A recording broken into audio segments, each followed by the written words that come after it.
going to get back on my laptop for no delay. I gotcha. Thanks, Lex. All right, we are gonna do this. Let's see here. This button here is the one that does it.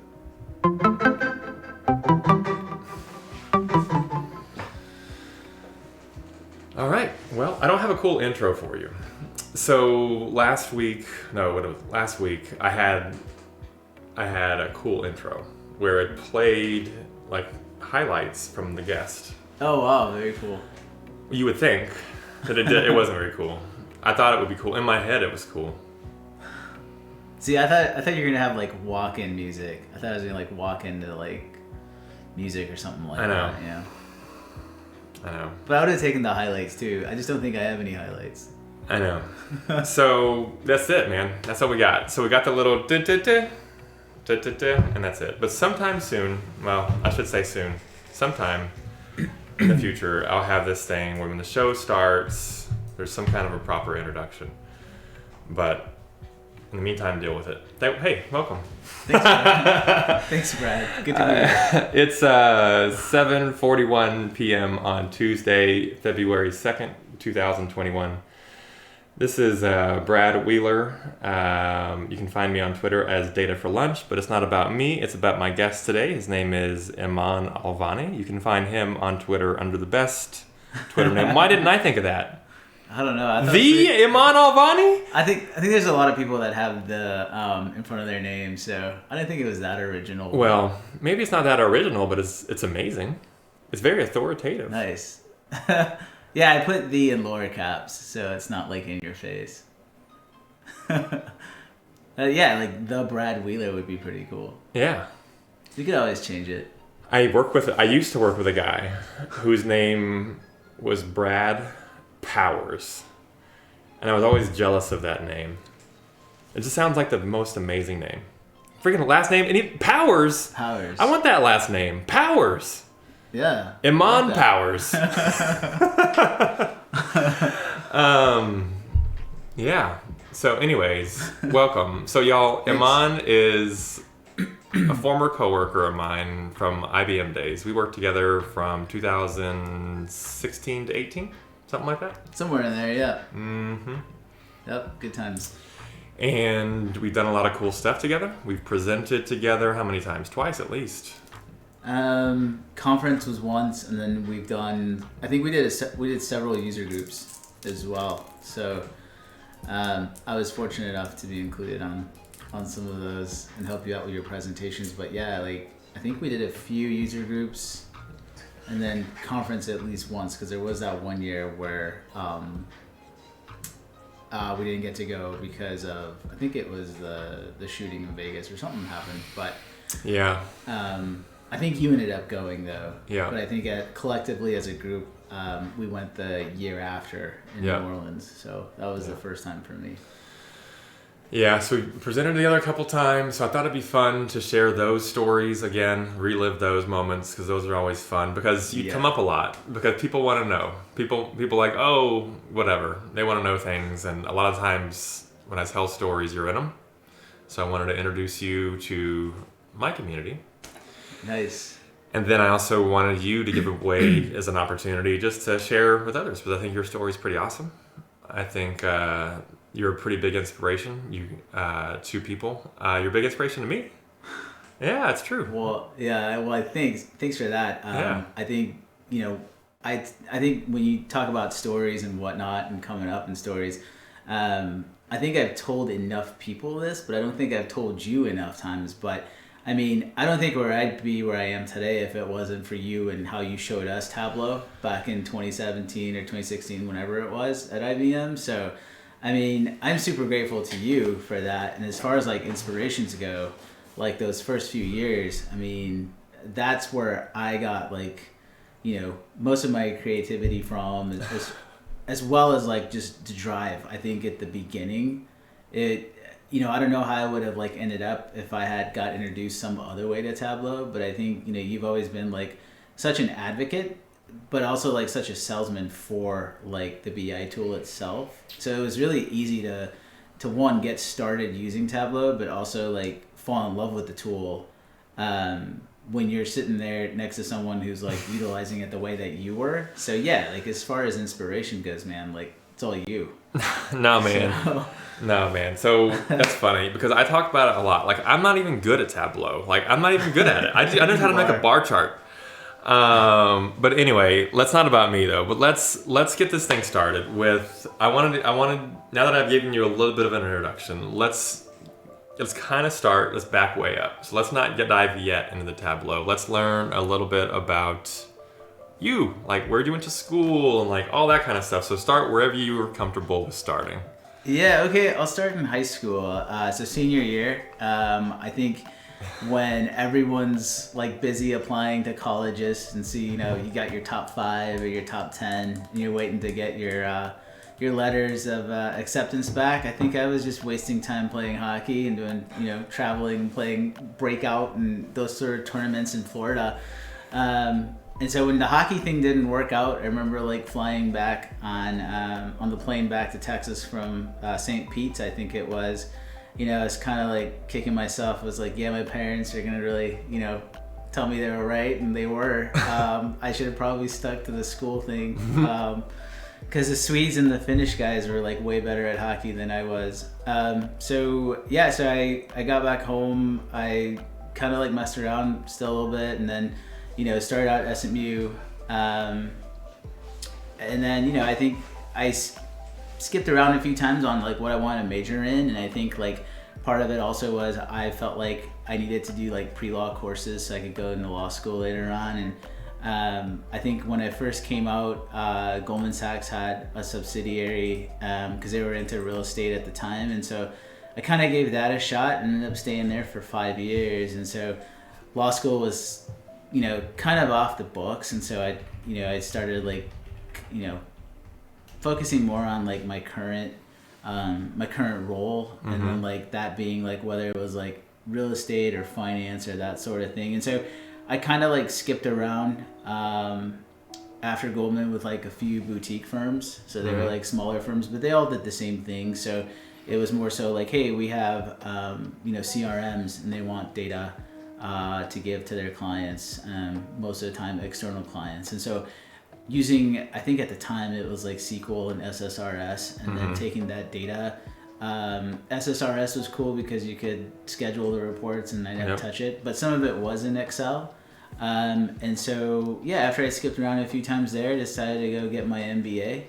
And then, I moved out to California, stayed there for a little bit. And then I think kind of like I told you, and I've told Guy, I think a couple times, is, we were using Excel, and one day they said, hey, IBM is going to come in and show this tool. I forget the guy's name now. I think it's Alex Josephs. I'll never forget. Uh-huh. So that was his name, and he came in and he showed us Cognos. Yeah. And I was like, man, this is so great. Like, what if I had a job that was just doing this all the time, or utilizing Cognos instead of Excel? And so, so I went to the IBM website. I think Vital was still, it was still Vital, but they had their Recs out under the IBM name. And there was one position, and I think it was like analyst. Mm-hmm. I want to say it was like healthcare analyst or something like that. And so I applied to it, and I actually got an email from Guy, who ended up being my first manager there. And he said, hey, do you have a few minutes to talk? And I think he had scheduled 30 minutes or so. And I had to kind of sneak away into the employee garage and sit in my car, because we had like these massive conference rooms. Yeah. And so I didn't want to go in there and take a call, because a lot of places nowadays, they have that, open workspace thing. Yeah. So I couldn't do the interview like at my station, and I couldn't do it in a conference room. So I went down. I think I still remember the day. It was like around October. And so it was LA weather. It was like 70 degrees. I sat in my car, windows down. I think I drove to the top floor of the garage just so like if anybody was leaving from the office, they wouldn't see me. I ended up speaking to Guy. I thought it was 30 minutes, but it ended up being like an hour and a half or something like that. And I was like, I hope they call me back. And so I got an email later on saying, hey, we'll fly you down to Dallas, and we want to go through. I think it was like a committee kind of thing, interview with 4 people. Yeah. And then fly back. So I did that. Interviewed with Guy, I think Matt Westfall, and then Keith Hansen, and one of the things that like really struck me about that interview was not just like everybody was like so accommodating, but and I always tell most people this, but I showed up because I was like, okay, I'll show up a little early. I'll show up like 15 minutes early. And at the time, we had another tenant in the building. I think it was Hager. And so they had a receptionist for the entire building. She was like, well, Guy's not here yet, so if you want to just wait, you know. And I was like, sure. And I had gone to LinkedIn, obviously, just to see what Guy looked like. And so here comes like Guy, and the receptionist is like, well, there he is. And Guy had like, I think he had grown out his hair. And, he always changes his looks. He never looks the same. And he had like this beard. He was wearing these reading glasses, and so I didn't recognize him. And so he came in, pointed me to the elevator, and it looked like, you know, he had already had a long day, and this was like 8 o'clock. And so you know, I was like, hey, how's it going? You know, how's your day going? He kind of like is like, yeah, it's been pretty long. And then he hit me with this line, and he goes, but it's a lot better now that you're here and we get to talk. And so after that, I mean, it was just like a different like culture there. Yeah. It was like a different vibe. And yeah, so like I said, I interviewed with Keith and Matt after that, and then they gave me some reading material for the plane ride back. So a few months went by, and I thought maybe like, you know, somebody else got the position. But fortunately I got a call back in January, I think it was. And, you know, they said, hey, if you're still interested, let us know. And so I was like, yeah, for sure. And yeah, so I had to terminate my lease rather quickly. And I remember like, I had to be present at the apartment for the movers to come pick it up. And yeah. I booked my flight to Dallas and everything, and my parents are in Dallas, so I had a place to stay, so that wasn't an issue. It was more so getting my stuff out, and so the movers were like, well, this is the only time we have. This is such short notice. And I was like, all right, let's do it. And so I remember, like, I think the only thing they didn't take was a pillow.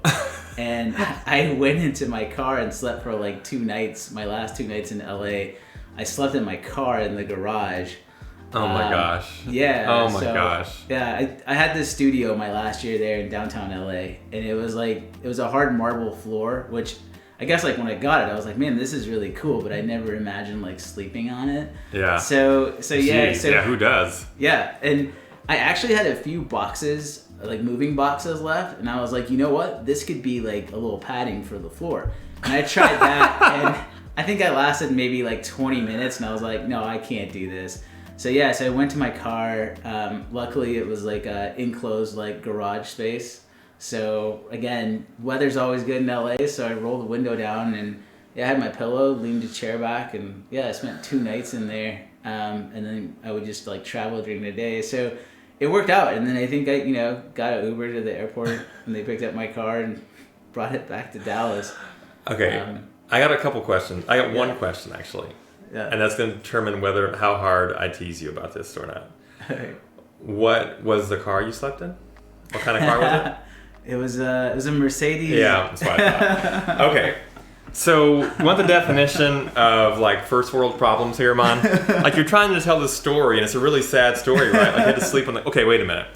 So the problem is that you just got this really awesome job, and that's exciting, right? Yeah. But then the downside is that you had to sleep on your cold marble floor.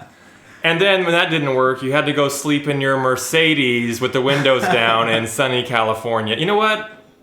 I don't feel so bad for you. To my credit, though, the E300, the chair only goes back so far, so there's not a lot of leg room either. And it has like this like console right in the middle, so you can't roll over and sleep on your side if you wanted to. So it was... I don't know. Yeah. I probably remember it because I didn't sleep that well the last 2 nights. But I think to your point, looking back, it was worth it. Because the next, I think it was the next 4 years turned out to be amazing. Yeah. So then you go to IBM, and how's that? So I went to IBM. I started out. We had an amazing group. We had our reports built out and everything, and so everybody got assigned a client, or I should say clients. And so you were in charge of those clients, and so you worked with the CRMs and the CSAs, just to make sure those clients got their reports and whatnot. And I think the first few months it was kind of like reintroducing myself to SQL, because when I was in finance, I really didn't get to mess around much with SQL, especially in LA. It was more so, here's the data, create a pivot table, send us the pivot table with FP&A metrics.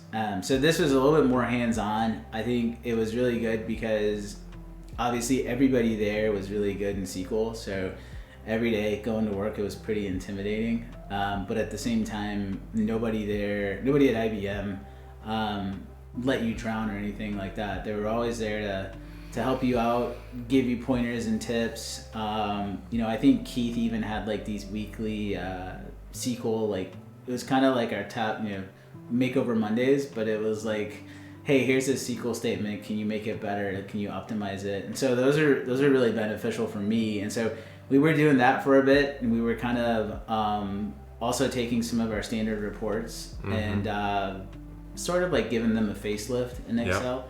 Yep. And then you came along, and then I think it was kind of like, it was kind of overnight. I still remember it, but I came into work on Friday, and you kind of like took us to that room with those weird funky chairs. I don't know if you remember them, but they had like these swivel chairs, but they had like a weird backing. Yeah. They were really comfortable though. But we went in that room, and I mean, part of me was like, okay, like whatever we're about to get introduced to, am I going to be able to handle it, or am I going to get cut here? So it was kind of like, it's kind of like training camp in hockey. You never know who's going to come in and kind of take your spot, but it's kind of like that. And I remember I approached you after you showed us the tool and like some of the charts that you had made, and it was a Friday. I'd never forget that. And you were like, yeah, my best advice is go find a data set that you really care about this weekend and just play around with it. And so, obviously, the first thing that came to my mind was, all right, scoring leaders in the NHL. That's like my data set. And so I went home that weekend, and I played around with it, and I was like, man, this is awesome. Like, I didn't, back then I think it was called Maestro, but we weren't really doing like the ETL side. So obviously I went in there, I found like the cleanest data set that I could find that would translate, because I think like in Tableau visually, if you get like what you're trying to accomplish, like if you get like the end product in your head, then you kind of have an idea of how your data has to be shaped. Right. And so yeah, obviously I went in for the data that was already like clean, it was shaped and whatnot, and I produced. Let's show these real quick. Let's look at these. Yeah, let's do it. Let's do these. So we're gonna pull this up right here, and which one of these do you want to show? So is this one down here? These go in order, right? This is your very first one, right? That's my very first one. So if you remember, I hadn't graduated from Pepperdine yet. So IBM, like you guys were like nice enough to let me fly them back sometimes for like those capstone courses. And this is actually like for the capstone course. And this is a bump chart. And I ended up using Matt Chambers' template. So Matt Chambers, who goes by Serviz a lot, he had a really good tutorial on this. And so what I did was I was like, you know what? I'm going to like throw this together for this like project and see if it helps. And so yeah, look at that. It's so cool. Yeah, so not only was our group like using that for like our own like prediction, like forecasting and whatnot, but since this was on public, the other groups, so like the legend is on the name of the groups, and we were WASP, and that was like our initials of everyone in the group. But the other groups figured out this was on public, so they started utilizing it too, and they were like, Eman, can you like restrict it? I'm like, no guys, this is public. I can't like do anything about it. So every time like the teacher would call us in and say, hey, show us like your visual, I would show this, and then like the other groups started utilizing it. So it's probably like, it probably helped other groups as well, but it was like really cool just to like start using Tableau. And I think this one was like I don't know if these have dates, but yeah, this was like the first one that I put on public. And the reason why I did that was because obviously like I had Tableau desktop on my machine. Yes. And nobody else in my group had it, so I pushed it to public and said, hey, here's the URL. You don't have to like have a public account to view it. So yeah, I think that was the first one. And then I think after this one is when I think Iron Viz started rolling out, and you kind of approached me and said, hey, you know, I think you should start like looking into Iron Viz. Look at that. That's so cool looking, Eman. Sorry, I'm not skipping ahead here, but that looks so cool. Okay, yeah. So Shannon, if you guys don't know Shannon, she's like one of the best goaltenders for Team Canada, and I was nice enough to get to like meet her.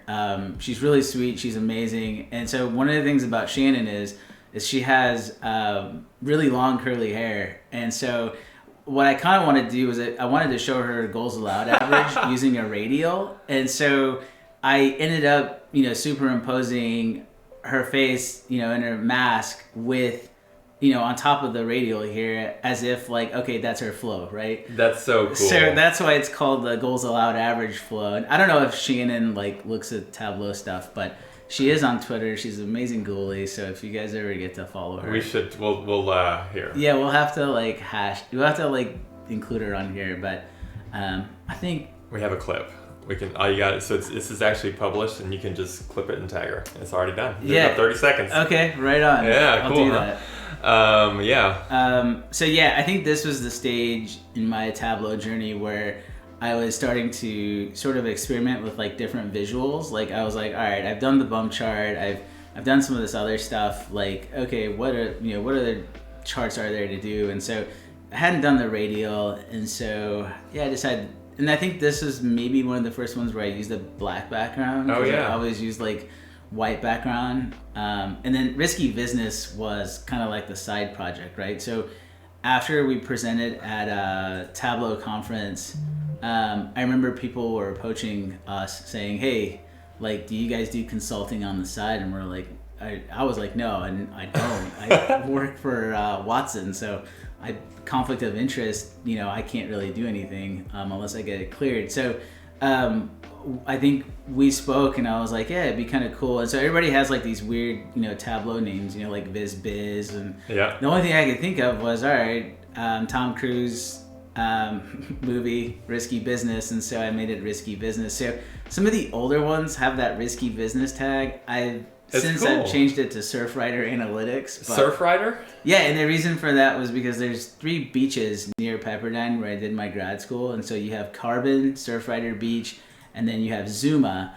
And so I thought Zuma or like Carbon Analytics would be kind of boring, so I went with Surfrider. So we'll see if that sticks or if anything comes out of that. That's cool, man. You have way more content than I do. So like, no, I think you have like more content than I do. And you definitely have more views. Like you had that Viz of the Day, and so I haven't been able to crack that yet. So maybe one of these days. Yeah, I got lucky though. So Viz of the Day isn't even my number 1 anymore. Oh, Did you really? not know that? Is it Tetris now? No, I'll show you. And you had that really cool one that I remember the first time I looked at it, I was like, how do you pull this off? But it was like 1 second of every day, and then you had... Oh, the 1 second every day? Yeah, that was cool. So this is 191 for the first one ever, 752 for Words of the Bible. One, and then the big one that for the longest time was this one. This was the Vids of the Day. This was 7,400, which is amazing. Oh, yeah. So that's awesome. But now if you scroll all the way to the top, so it says 1,000, 500... This has 1,000. Tetris 700, but it's Beat Saber. Beat Saber custom songs has 15,000. That was views. a good one though, because I remember it's a good one. But there's a lot of people. I published it on Reddit, on the Beat Saber Reddit forum, and then I guess a lot of people use this for because it's like cool because then you can come in here and see what songs to download and play on the Beat Saber. So yeah, I remember when you were developing this one and you were showing it to me, I was like, man, this is pretty cool because you were essentially developing the data yourself. So I know like a lot of work went into that. So yeah, so this one has 1,000. This is 1,300, dude. Yeah, so that one. Look at that resume, actually man. Who wouldn't hire this guy? So, like curriculum vitae, so I labeled this one curriculum vitae again. Play on words there. And so, yeah, wow, I've never seen this. This is so really? Nice, man. Yeah, so I think this one's kind of outdated now, especially within the last year. Especially like the places feature, you had to pull that one down because Public didn't have animation at the time. So I think I could probably like redo that. But actually, Phil Simon featured this on his website, and he teaches visualization. And I forget the name of the university now. So I think that's how I got like so many views. That's so cool, man. I don't think anyone's like actually like going on Twitter looking for well, no, but that's not the way it works. Visual resumes. But yeah, this is awesome. But no, so thanks Phil Simon for getting the word out there. But I've been saying this for a while, that I would not hire anybody. If somebody wanted a job on Tableau and they did not have a Tableau public profile, I wouldn't hire them. I know. Yeah, and I remember you we were having a talk about this not too long back, but you said something about, I think most managers, the first thing they do is when somebody says, hey, I've been using Tableau for 3 years or whatever, they go on Public or even like the community forums and see how involved you are. Because, and I think I find myself doing that too now. When somebody says, hey, person A is interested, what do you think? The first thing I do is I don't look at the resume. I go on Public and see if they're on there. Because then you get to actually see what they're about. You get to see some of their personality, and it's like, they're actually creative. Right, and you can kind of see like how much time they end up spending in that tool or in that environment, like outside of work, because that really tells me like, hey, they really care. Like this is like their career, and they're like, Yeah, and so, what a great opportunity to showcase you. Yeah, it's so awesome, like and it's all free. I tell people like, when people say like, what are your like some of your like advices on this stuff? Like I say, dude, at the end of the day, like this is your brand. Like get your brand out there, and to your point, Tableau Public is hosting it for free. So like you don't have to have your own website. You don't have to like have your own like server or anything. Everything's up there. You can use Tableau Public, the tool itself. You don't need Tableau Desktop. But yeah, like everything's there if you really put in the effort. And the thing is, you don't have to put that much effort. Yeah. I mean, really, like each of these dashboards. So for those of you, obviously a lot of people here don't know. So Tableau Public is just a website. If you just public.tableau.com or just Google it, you can just go here, look at the gallery, and you can see all these things. You can download these. If you click on this guy, if you think this looks cool, you can scroll to the bottom and download it and see exactly how they did it. And then you can download this yourself and create your own content. It's really, really cool. You can follow people and all that. So anything else you want to show on your profile before we move on? That's such a cool thing, though. I don't want to spend too much time on it, though, but we could spend I think the only other two things I've had on there that are, I guess like kind of special to me are one, the Die Hard Viz, because that actually I won my first like Tableau like Viz contest. So it's if you scroll up a little bit, it's that one with Nakatomi Towers. If you go up, this one, yeah, with Bruce. So it's not most people say it's not a Christmas movie, but it is. So Tech Neon, PJ, she's really involved in Tableau. So, with the user groups, every year they had a Christmas contest. Said, hey, don't show data or anything like that. Show, data art. as art.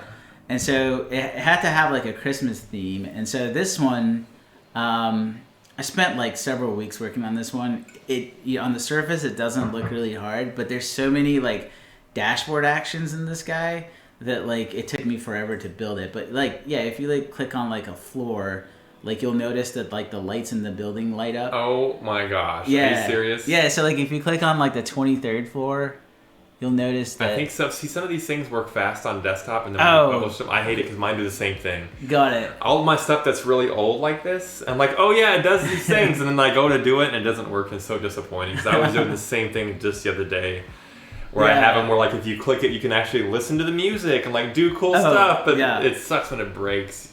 Yeah, so I feel like your pain, man. But I get it. Go ahead. So the floors were like the top movies, like in terms of gross, right? And so whenever you clicked on the floor, the movie would show up and everything. Oh man, that's so cool. But you would take like Bruce to like whatever floor it was, and then I forget what button or what visual you click on, but Hans Gruber actually like pops up and you can shoot him. Yeah, you can. So like, I think it's that little grenade on Bruce's shirt there. It's hard to see, but like I kept it like that because for the demo, I didn't want anyone else to click through it and just get Hans to show up. So he shows up in there, and then I forget what you click, but you click another button, and then Bruce blows him away and says, "Welcome to Tech Neon," something like that. But yeah, so that one's special because that was my first. That one voted by everyone at Tech Neon. Like it actually won a first place. So. No Iron Vises or anything like that, but yeah, that was I think that was like 2 years ago. Yeah, that's awesome. So yeah, that is awesome. I had my story I shared on here too about mine because I have a Christmas one on here too. Yeah. Remember you presented it for me? Yeah. Remember? Yeah. Because you got me second place. I was going to a cruise. Yeah. Yeah. Yeah. You were like, hey, I can't do it, but here it is. And then I think the year before that you won as well. No, that was the first time I'd ever done it. Oh really? Yeah. Because I think that's how I ended up getting involved was because I was like, and I always took feelers from most people in the community. I was like, hey, you guys want to do this? But around Christmas time, everyone's so busy with the holidays and whatnot. So I didn't have anything else going on. So I was like, yeah, I guess I'll create this viz. And it worked. I think that's the best feeling is when you demo it, a live demo, and everything works. Because sometimes, like to your point, when you throw it on public, you never know. Oh, I know, especially years later because everything changes. Yeah. So I'm downloading it now. I just switched off of it so people wouldn't see all that behind the scenes stuff. But we'll see if we can make it work. Yeah. I want to see it because that stuff is cool. But what's talking about Tableau public stuff is like I think that's really what got me the job at IBM. Was having that Tableau public because those are the questions that I was asked in my interview that I think I did well at because I was able to explain myself and like this is how I did these things and like otherwise people have a hard time relating because it's hard to relate to someone some problem that's like my manager did this and we had it's like so boring and dry. Yeah. But everybody understands, you had to, actually, go figure out how to download this data and blend it in Excel and, clean it and then make something and then you can, tell a story and it's something that you're comfortable with and people understand, so. Yeah, and to that I would add, I know, a lot of people say that, and I know you've always told me that, but to give you an example, this last interview I had, one of the hiring managers, the last question she had was, do you have any sample work that you could send me? And I was like, well, I do have public, do you want me to send you the link? And during the interview, she was like, no, I'll just go on there right now and check it out. And so she started looking at it. And so, it's so beneficial to have your stuff out there in public. It doesn't work, dude. That's so weird. It must just be versions. Maybe. Yeah, all good. Because, I have stuff when it's that old. It just, you know what I mean? They have different things that don't work anymore. It sucks. But, and I had the grid on that, too, because it was such a, pain in the butt to get everything, lined up. Oh, yeah. That's cool. But, yeah, I had to do the grid to get everything lined up. So you did this one for the conference. No, not for conference. For the user group. Yeah. And then how many times did we end up presenting at user group? It was a few times. It was I want to say it was at least 3. Because one time we presented, it was you helped myself and Guy present on our dashboards that we currently had. So we took what we had in terms of a legacy platform and then we showed how we migrated those to Tableau. Oh, yeah. And then there was another one on, I think we did one that was just quick tips, just you and I. And I think Scott was on that one too. So we all 3 of us rotated and we all showed some tips. And I think everybody had a tip in a different environment. So I think one of us did a server tips and then somebody did prep tips and then somebody did the visualization tips. And I think the last one you and I did was on it was on dashboard actions. And so if you remember, one of the, and this was like hard back in the day, maybe not anymore, but one of the things that you did really well, and one of the things that you promoted with dashboards, was the idea of self-service dashboards. Oh, yeah. So, you know, and by that, obviously, I mean, like, don't give the user, like, don't make your dashboard rigid. Allow the user to be able to, like, you know, a scatter plot, I think, was one of the best examples that we did, was you said, hey, Eman, I X and Y, I want to be able to, like, you know, change that stuff on the fly. Like, right. So you built like this entire suite of like self-service dashboards. And I think you could have probably presented it yourself that last time, but then you were like, hey, do you want to do like half of them and I'll do the other half? And I was like, yeah, sure. I mean, I think that's always fun when you go to a user group. Yeah. Especially like, you know, when you see like the faces in the crowd and you see like how you probably like changed the way that they're going to do something and made their life easier. I think that's like the best part. It's, I don't know what you want to call it, but yeah, like that empowerment is like one of the coolest things about presenting in user group. And I've always been an introvert, so I've never really, like, public speaking's not really my thing. But for some reason, when we go up there with the laptop and just sit there and show like the coolest new things to do in Tableau, it just like comes easy. Like it doesn't, I've never been like nervous about it. I've always been excited to talk about it. So yeah, I think we did it at least 3 times. I know you've done it way more than 3 times. No, because I try not to. That's the reason why I want you to do it, you know, or other people. Like I encourage other people to do it because I ain't got time for that. But like, you know what I mean? Like yeah. There's so many great things that we can help. Because most of the stuff that we show people is not hard. Right. You know what I mean? And that was one of the things that impressed me the most. The very first user group that I went to was to go see Joshua Milligan. Mm-hmm. Because I think Scott Devers told me, like, yeah, you know, he's a Zen master, he's presenting. It's like, oh, that's cool. But like all the stuff he was showing, I already knew that. So that was kind of a little bit validating. You know, like, oh, you don't have to be some master wizard here to do really cool stuff. Yeah. So, and then every time I ever presented, if I ever presented anything that was remotely hard, yeah, you'd lose the room. You can't present anything that's even remotely hard because 80% of the user base is brand new. Brand new, yeah. And they know nothing. So you have to do like, this is how you make a bar chart. And like, oh my God! Yeah, man, like that's how you make a bar chart. But it's like, that's where 80% of their user base is. And that's just how it is. Because most people, it's not their life.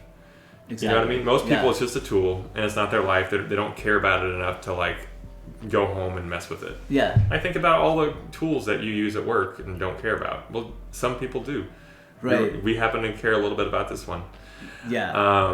But and then going to those user groups is really empowering, not only for the people, but then also gives, as a presenter, it gives you confidence because then we're able to take that and present at the big show.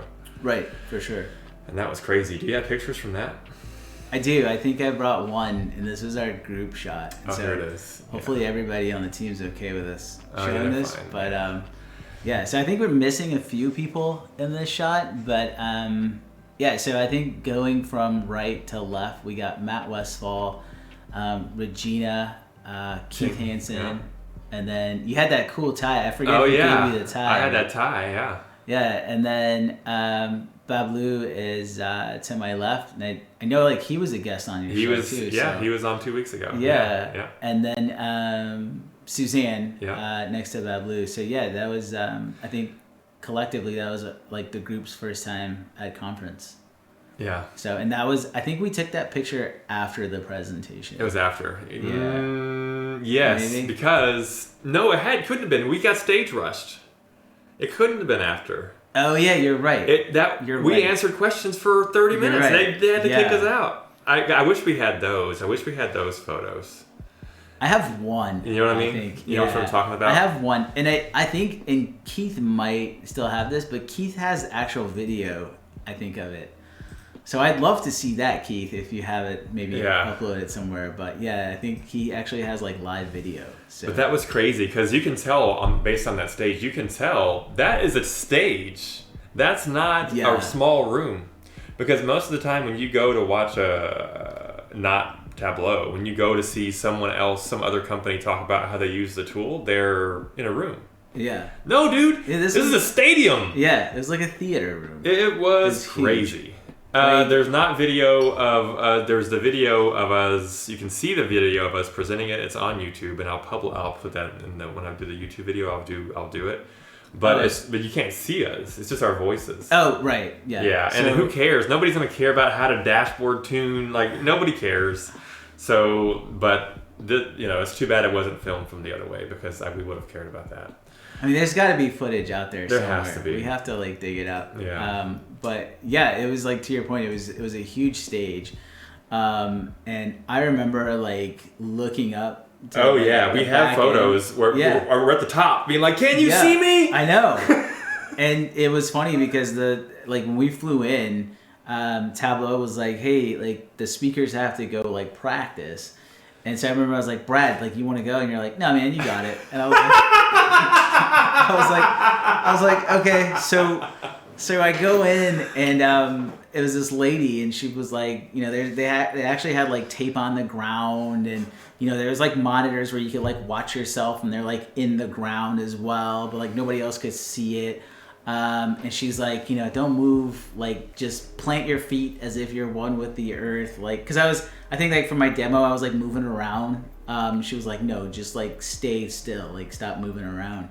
And then she would go to way to the top and she's like, project your voice, I'm back here, I can't even hear you. So all that helped out. And I remember that night when we were hanging out, I actually had all your slides because I didn't want to let you down, man. That's how important this was to me. I think I had the first few slides and I actually took screenshots with my phone, my iPhone camera, of the slides. And we're walking through Bourbon Street, I think, and I'm sitting there looking at my phone, practicing. No one knew it. And I think you turned around one time just jokingly going, dude, are you practicing the slides? Do you have the slides on your phone? And I'm like, yeah, I do. And you're like, oh my gosh.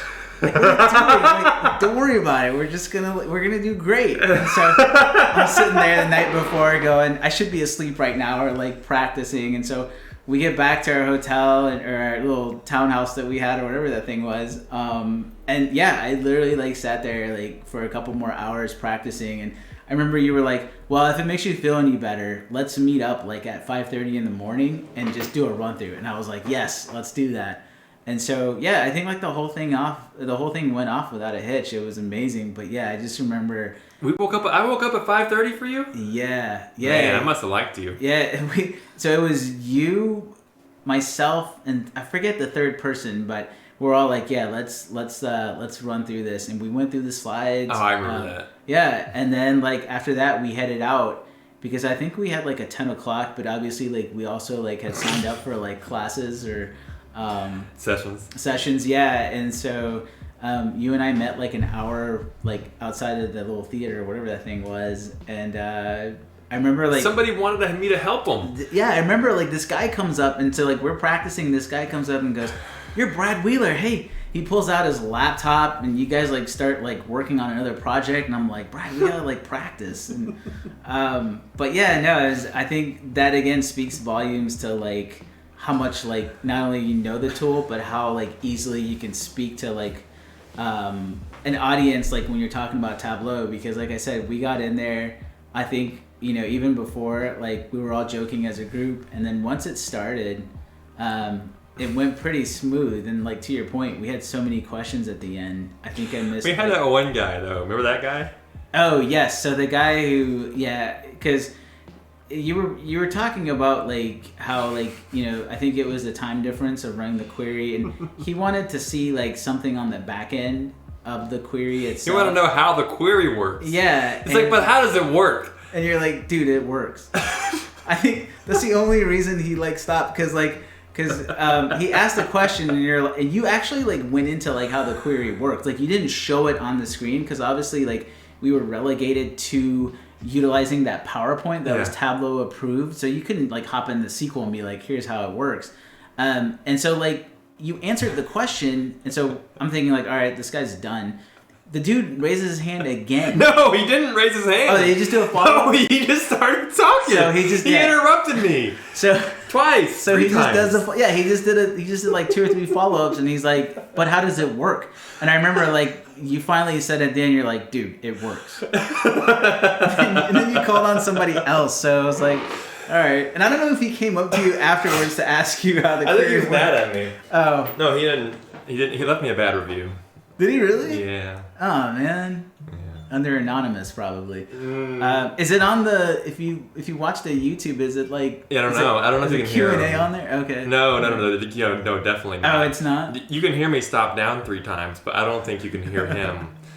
But it's funny because everybody remembers him. Everybody who talks about that guy. But to me, it was no big deal. The only reason I bring him up is because everybody else does.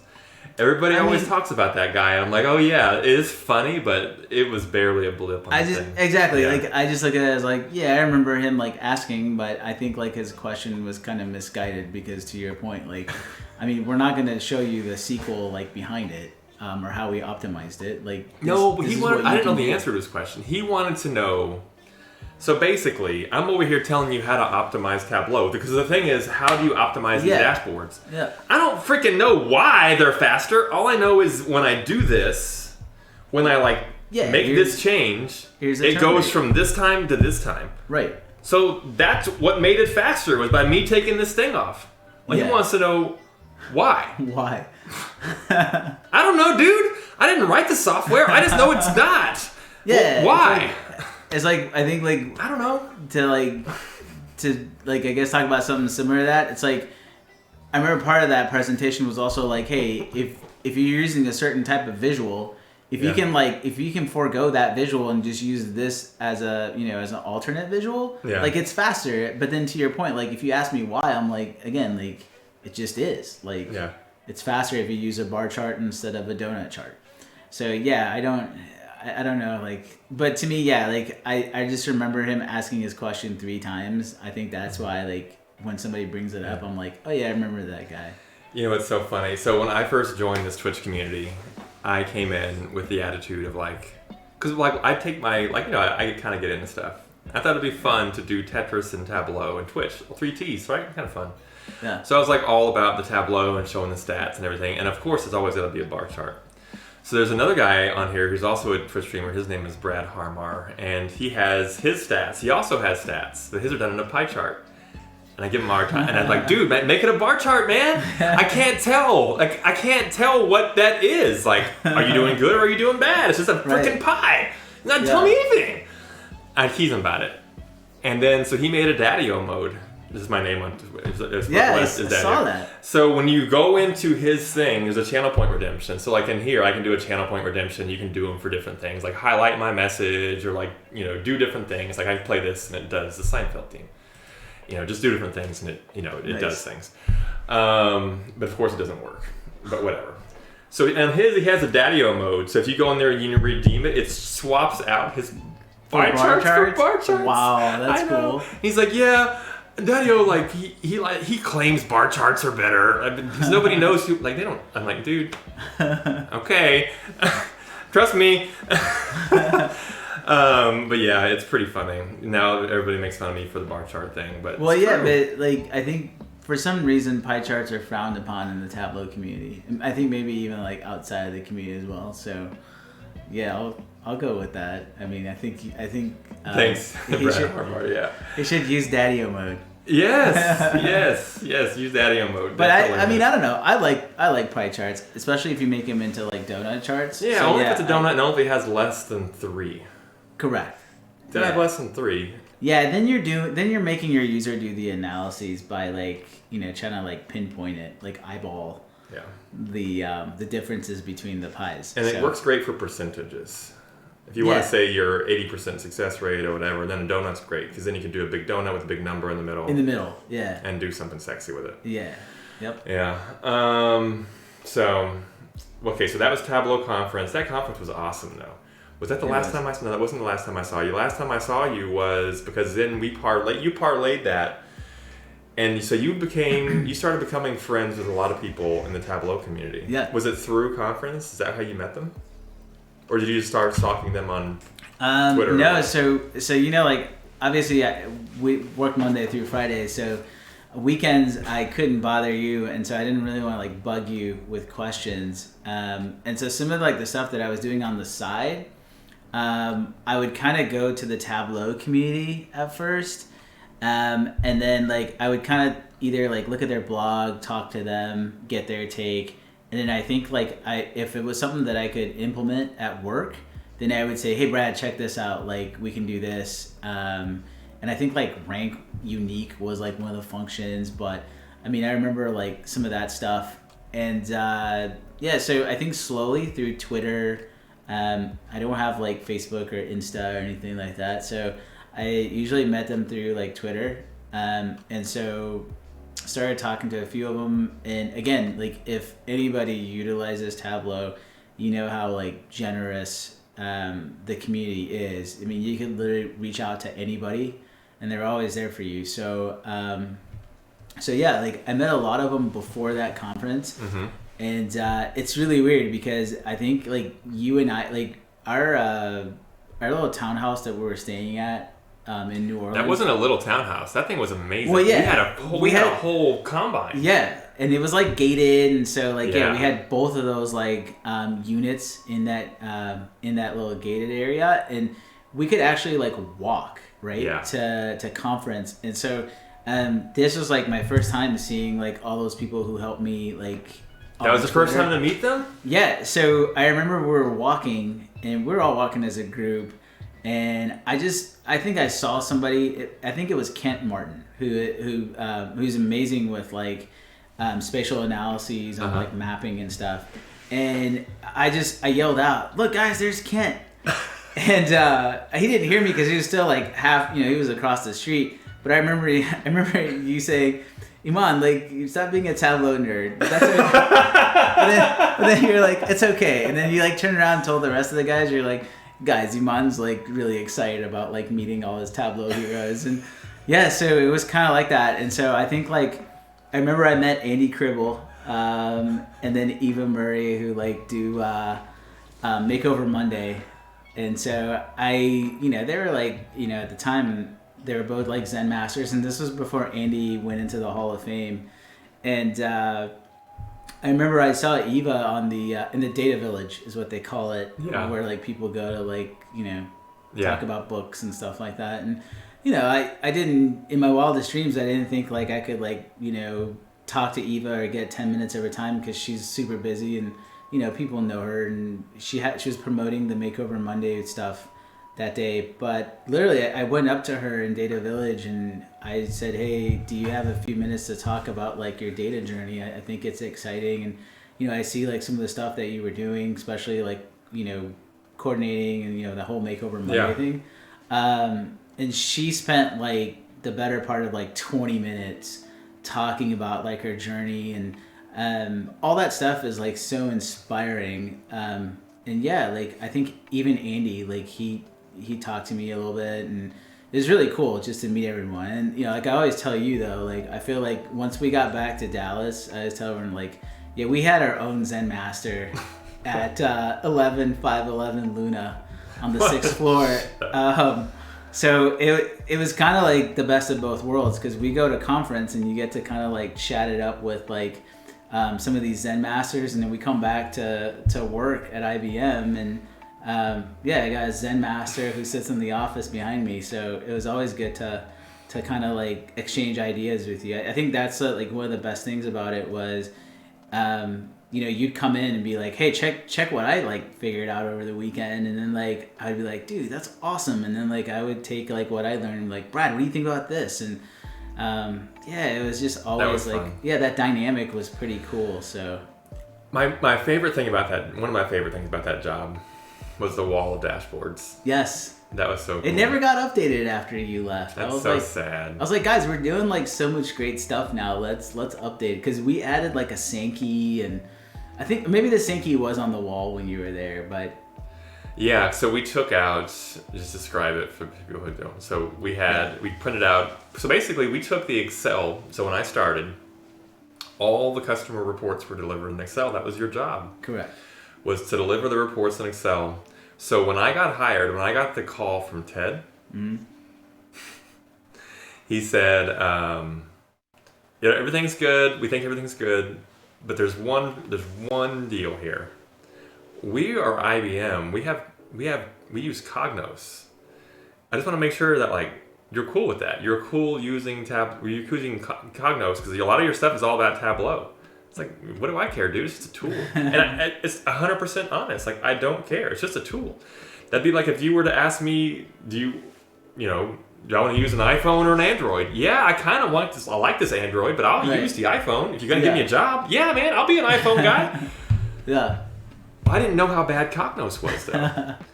So, it was, 3 months of me trying to make Cognos work. And I remember the Cognos guys not understanding it and not getting it. And then they were like, finally I showed them. And the guy said, well, if I was using Tableau and somebody made me switch to Cognos, I'd be really upset. And that was the Cognos developer. Yeah. Who was like their number one guy. He didn't understand how to do the basics. I was like, dude, all I'm trying to do is like make this. And he couldn't do it. So finally we got Tableau. And then we converted all of the customer spreadsheets into online Tableau dashboards, and we printed all of them out. We printed out every single customer, every single dashboard we made, and lined the wall of our office with them. Yeah. So you couldn't help it. When you walked into the department, all you saw was just a wall of dashboards. Yeah. And they looked so cool. And then whenever we had Tableau visit, they were like, whoa! Yeah. Those are amazing. It's because the content was really good. I think, like, to your point, we were able to, like, churn out, like, so much content in those early days that, like, I think it was, like, Peter, who was our Tableau guy at the time, like, even when they came in, they're like, Brad, how's your team already, like, creating all this stuff? This is amazing. And one of the cool things was like, anytime, like, somebody from, like, the other offices would come in, or even our own office, like, to your point, they would just, like, stop and, like, stare at the wall of dashboards. And so it was, I mean, we had, like, games, we had, like, candy on that table. Oh, man, it was a freaking party. Yeah. That thing was full of party stuff. Every other department you'd walk in, and it'd be so damp and sad and quiet and nobody talking. The blinds walk over to ours. It's freaking. We had punch and how much stuff did we have? We had bean bags everywhere and candy. And we had so much, and like it was weird because like when people would stop by, it wasn't to grab candy; it was to look at the wall of dashboards. Yeah, so. Man, that was fun. Yeah, that was definitely fun. That was what was fun about being the bigger company, was having a bunch of like-minded people who like were actually pretty into it. Whereas a smaller company, you do a lot more stuff. You get a lot more diversity in what you do. But it's hard to find a community of people who care that passionately because you're just not big enough. There's nobody else that I work with that cares about Tableau, because why would they? They don't need to have 2 Tableau guys. If they did, you'd be working with me. I tell them all the time, like, we need to hire somebody to come. We need it. I tell them all the time. Working on it. But yeah, that was the fun part of it about the bigger company, was having a big enough team of community to like actually be with people that care. Yeah, that was an amazing team. Yeah, it's probably one of the best teams I've ever worked with. Yeah, that was fun. So Guy's going to be on next week. He's going to come out to the Twitch house. I feel like I skipped way ahead though, man. I kind of got lost there because let me pull up my agenda here. And we had a lot of stuff we wanted to talk about, but I think like, dude, we've been going for almost an hour and a half now. Yeah, I think anytime you and I start talking about Tableau, it's kind of anything. Like, you know what? It's really. That's fair, but I think it's anything.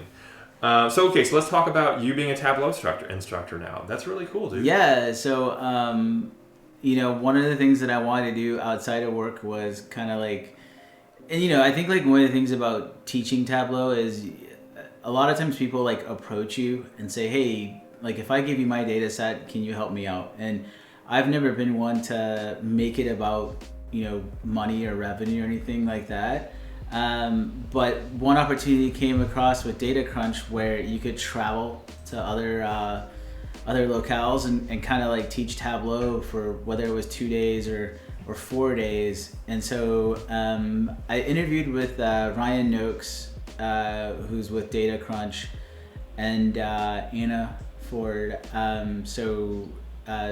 They're both amazing, and so I've kept in contact with Ryan, and then Anna's on Twitter if you ever need any like stat stuff. She's amazing with that. Oh yeah, she's so nice. I love Anna. And she's also speaking at the next.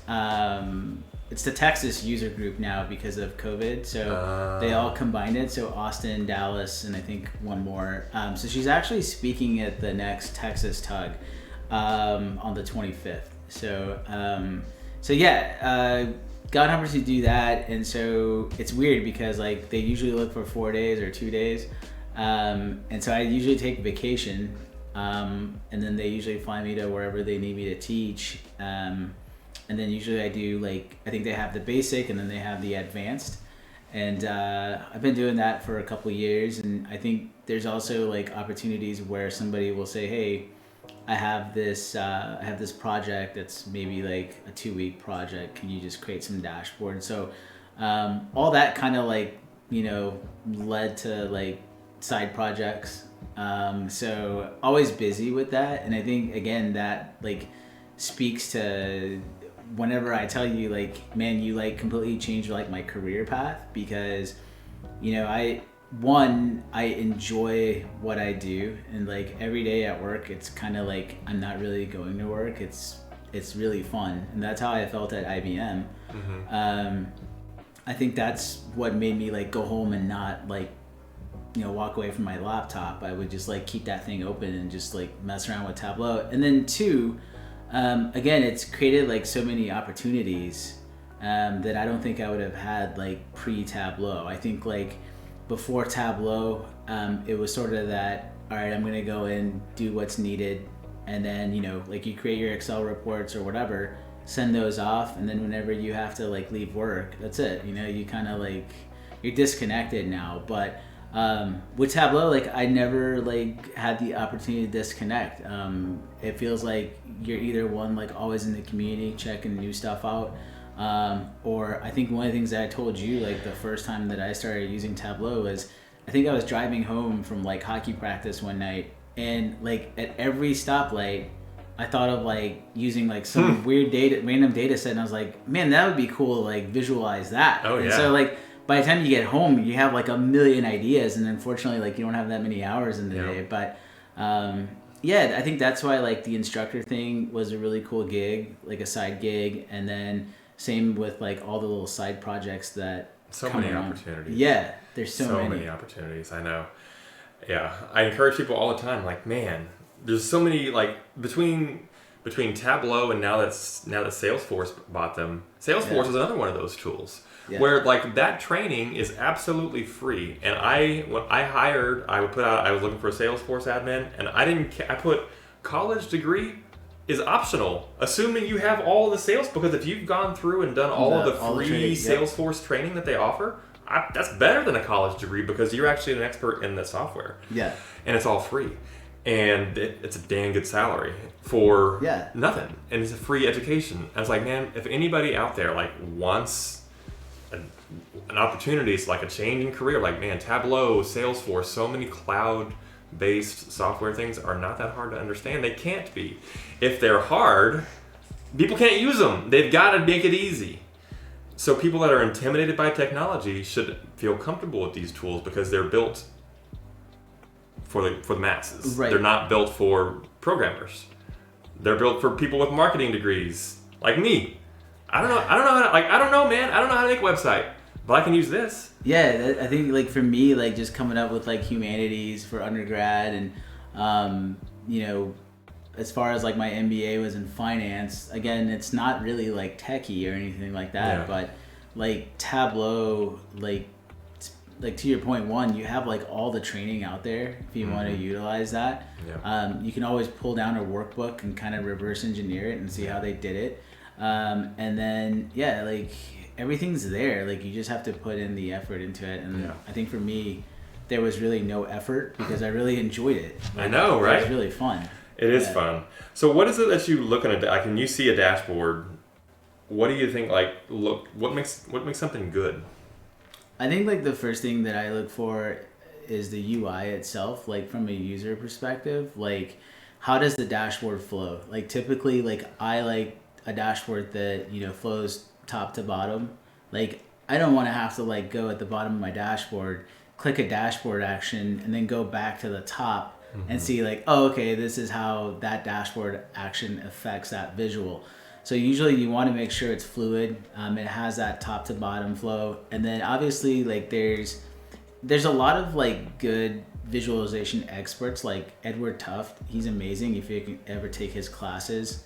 And also like if you can apply like some of the concepts like Fibonacci sequence. I think you and I always talk about like if you have like a really cool visual, make that like the focal point of your dashboard. Like don't make it really small and put it to the bottom right corner of it. So yeah, I think that, and then I think lastly like the ease to which like your user can like utilize your dashboard. I mean, if there's something that he or she has to like come back and ask you for, it's probably not the best, but if you have like a filter, like make sure you notate like how to use that filter or what happens if you click it. But yeah, anytime you can like notate that, I think there's some cool examples with like some users that have like a data dictionary, so they'll add like an info button, and if you click on the info button, it'll go to a data dictionary, so that way you're not utilizing your real estate on your dashboard or visual for like words, because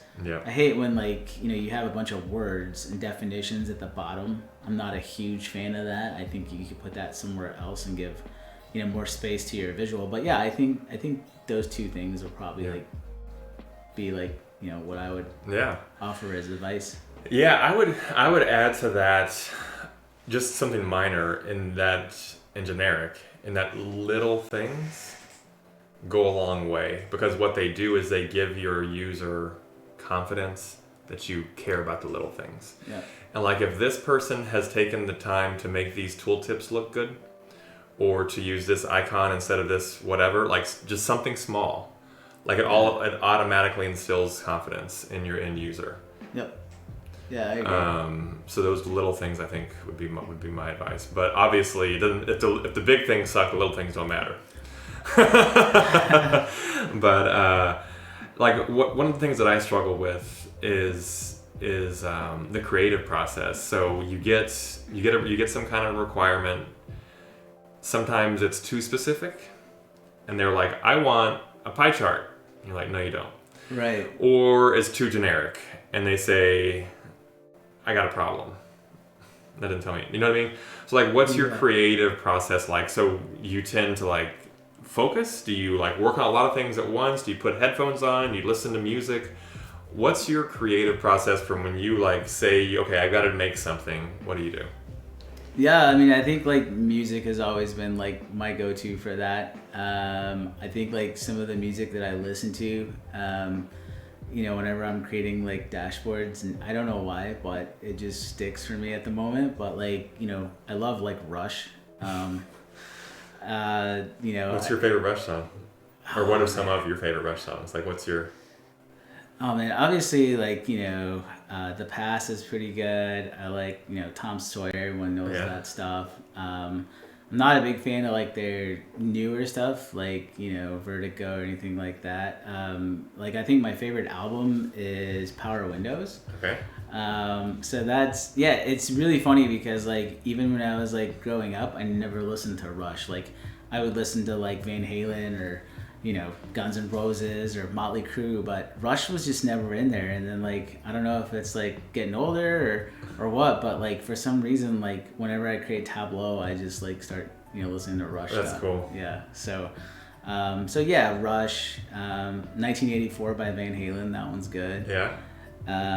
But yeah, those are probably like my top two. And do you kind of zone out? And how long does a dash? How long do you sit and focus on one? Like, can you sit there for hours, or do you find yourself in like shorter spurts? What's your ideal way to do it? Oh man, I think it's always different based on the visual. Yeah. I think like sometimes like I can sit there for hours, and then sometimes I just got to get up and walk around. Do you draw it down on paper, or do you create it in Tableau? Sometimes I'll draw it down and then I'll recreate it. But drawing it is mostly like just a brainstorming for me, as far as like layouts go. Yeah. So I think like drawing out I think is helpful. Yeah. You know what I find really helpful is talking it through with somebody. So can I tell you what I'm trying to do? Maybe you can give me some ideas with it. Sure. So I've got it written down here. I don't know. It's just like a big idea. It's a big idea I've had for a long time, and it's the data of your life. And I think it'd be cool to track whether it's, at first you think like days or weeks or maybe it's months or years. But how cool would it be able to track down to the minute or the hour? Things like your emotions.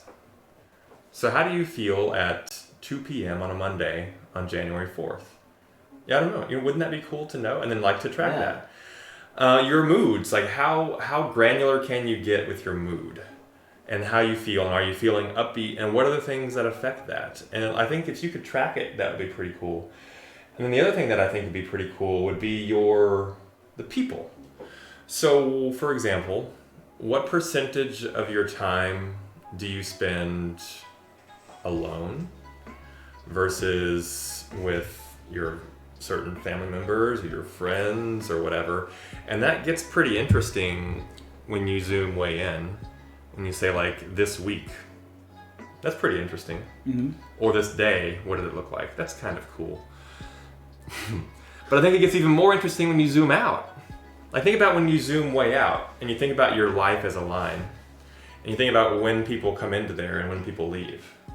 Think about like friends and parents, right? So if your life is a line, your parents are here. And then at some point, they're gone. And at some point they're close to you, and at some point they're still here, but they're further away. Then at some point they're further away, and at some point that line disappears. Like how cool would it be to see a line of your life with individual people coming and going? Ones. Yeah. I don't know. I think it'd be so cool. Yeah. I think it'd be cool at the really zoomed in level and at the far out level. And the same thing with other things, other random things like jobs. Kind of cool. You kind of do that with your resume. That's kind of cool. But money, I think, would be really cool if you could track that over time. I don't know, but really it's the people and the emotions. I think those would be really, really, really cool. And I've been thinking about it for a long time. So I just decided to write it down and maybe I'd brainstorm on it and maybe something would come to me, but I don't know. Yeah. It's just a thought. I like it. I think about people and how we spend time with each other and relationships and all that kind of stuff, but I don't know. Think about it. If you have any ideas. Yeah, I'll definitely jot some down. Sometimes I'm like, man, if we could just track the watches, like if everybody wore a watch, then you could know, like I spent this much time with these people. Not literally everybody in the world, but if I just got everybody in the family a watch. Yeah. And they could do proximity tracing and things like that. I don't know. I'm sure the phones could do it. Yeah. Probably. You have to. There's got to be an app for it. You've got to be able to. Like, there's a lot of concern over privacy, and I get it. But I think there's a lot of benefit to data. For sure. So sorry for the side rail there. No, not at all. I think it's pretty cool. I get inspired when I hear other people talk about their creative process. Because that's a big reason why I moved this whiteboard in here, was so that I could get up and like write stuff down. This is my new job. I got a new job I'm starting when I come back from vacation. So nice. I like it. Yeah, I don't know. It's gonna be fun. All right, so we pretty much covered everything. Hockey. Look, let's talk about this hockey stick. Yeah, so I brought it for your. Yeah, man. Let's talk about hockey, dude. So I've been playing forever. I think it's been, I don't know, maybe like, I think I started when I was like 12 or 13. So yeah, I played. We didn't have a high school team, so I played soccer because that's as close as we could get to it. I got cut from varsity soccer because I was skipping out to go play with hockey with my friends because we had a league team. And yeah, I played. SMU didn't have a college team, and neither did Pepperdine, so I didn't get to play there. So after there was NHL would do these little tournaments called Breakout, and so those were cool because we got to travel to different cities and play their best teams. So that was kind of cool throughout high school and those early college years. But then once the real world kicked in, I had to just play rec league hockey, and you try to get everyone on the team to travel with you again. But everybody has their own things going on, and they're married, they got kids and that sort of thing, and so can't do it anymore. And so now I just I think work from home the last few months, I know like some people have the little putt things, but I usually just grab my hockey stick and just try to juggle the puck inside without breaking anything. So I thought like you could utilize that for the Twitch house. And then that way, like whenever you have like one of your sessions and you're like, dude, I need a break, and then you could just like grab that, and you got hardwood floors. I haven't been to a Twitch house, but you could probably set up like one of those little mini goals. Dude, this is so awesome. I wouldn't go top shelf because you might break some stuff, but yeah, and hopefully you're right-handed, because a lot of hockey players are left-handed, but I'm right-handed. So, yeah, I'm right-handed. I've never played hockey. Yeah, I think when I was in high school, they had like Invention Day, and my idea at the time was like, what if there was a hockey stick that was like, left-handed and right-handed? So for the POC, for the proof of concept, I just glued like a left-handed one. I didn't win, but I thought, oh man, that might work. But this is awesome. But yeah, so it's a righty. I love it, dude. It means so much. Okay, so I'm gonna have you autograph this. Are you sure? That might devalue it. No way, man. This is gonna hang up on my wall. I'm gonna keep it here for now, and the next time I go to the Twitch house, I'm gonna take it over there. But I think I'm gonna be going over there really soon. No, I'm serious. This means a lot. Every time I see it, I'm gonna think of you. Cool, yeah. Because I was like, dude, like I know you had some props because I've been watching the episodes, so I was like, man, I'll bring him a hockey stick. I don't know what else I got there. I love it. It means a lot. Look, that looks even better right there because you can really see it.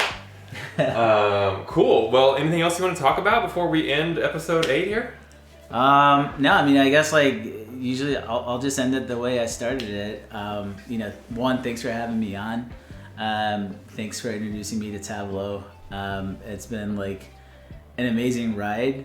If there's anybody else that I forgot to mention, thanks for everything. It's not an acceptance speech. Right. Yeah, thanks for everything, because again, like I wouldn't be here if it wasn't for you and for Tableau. So and it was really fun coming out. I think last time I had seen you was in Vegas. San Antonio. Yeah, for the training. Yeah, so it's good to catch up, especially during these times. But yeah, thanks for having me on. Yeah, man, it was super fun. Well, let me go ahead and we're gonna do this going out. So we're doing this outro. So yeah, man.